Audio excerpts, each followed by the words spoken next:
Madame la Présidente, mes chers collègues, donc je tiens d'abord à excuser Vincent Garel qui devait prendre la parole, mais qui malheureusement n'a plus de voix, non pas par une fête hier soir, mais simplement une triste maladie de rhume un peu accentuée.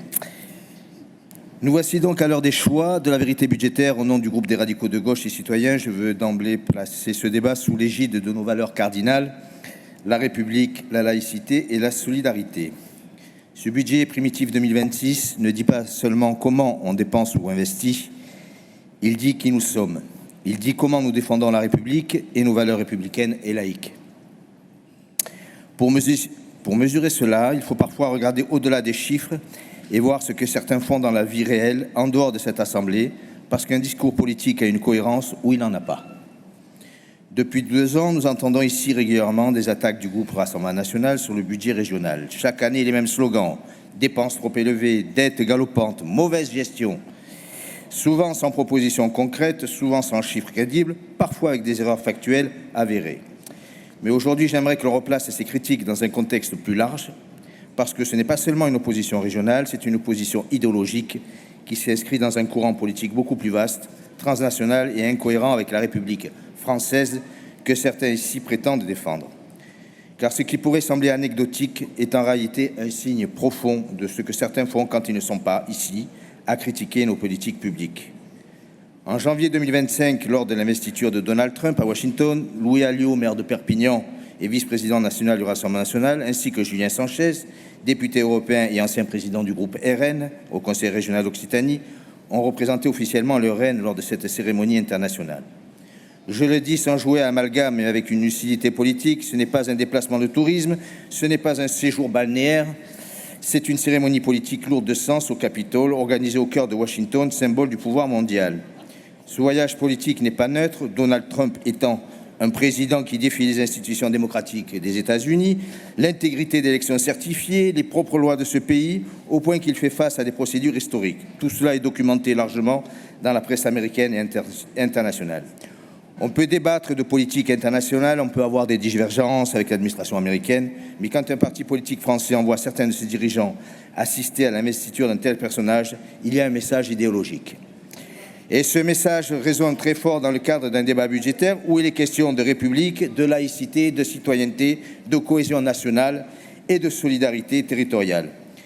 Cette présence à Washington n'est pas un détail.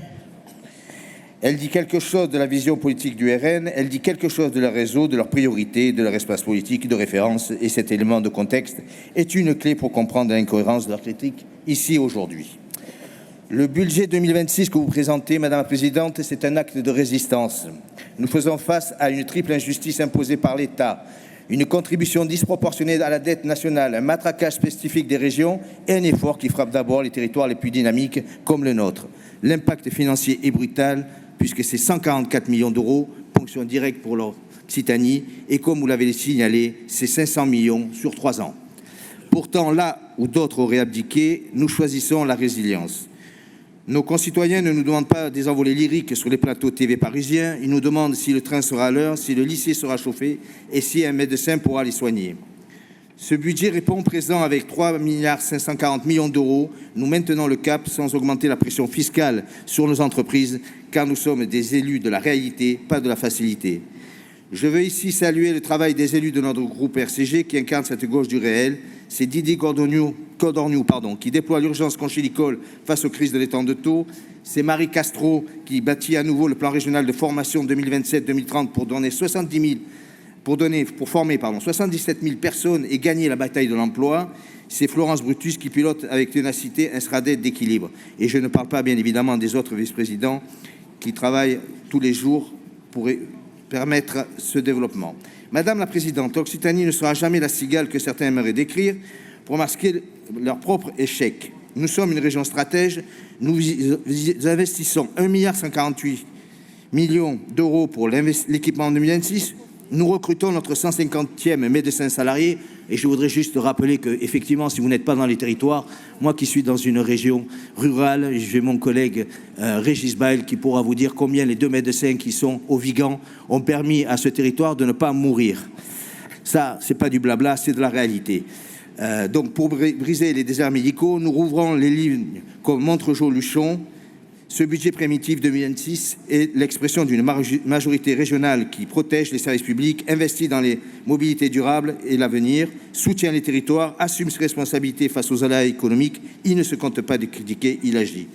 Madame la Présidente, mes chers collègues, ce budget 2026 n'est pas un budget de renoncement, c'est un budget de responsabilité républicaine ancré dans la réalité des citoyens et citoyennes d'Occitanie face à ceux qui, d'un côté, critiquent sans construire et qui, de l'autre, vont assister à l'investiture d'un président dont la trajectoire politique divise profondément les démocraties à travers le monde. Nous disons ceci, la République, nous l'assumons ici, la responsabilité, nous l'exerçons ici, et l'avenir des territoires, nous le construisons ici. Nous, les radicaux de gauche et citoyens, sommes fiers d'appartenir à cette majorité de progrès. Nous votons ce budget avec la force de ceux qui croient en une France qui n'abdique pas, une France qui protège ses plus fragiles et qui prépare l'avenir de ses enfants. L'Occitanie est debout, elle est résiliente, elle est fidèle à la République. Pour toutes ces raisons, le groupe des radicaux de gauche et citoyens votera ce budget avec détermination et fierté. J'ai dit.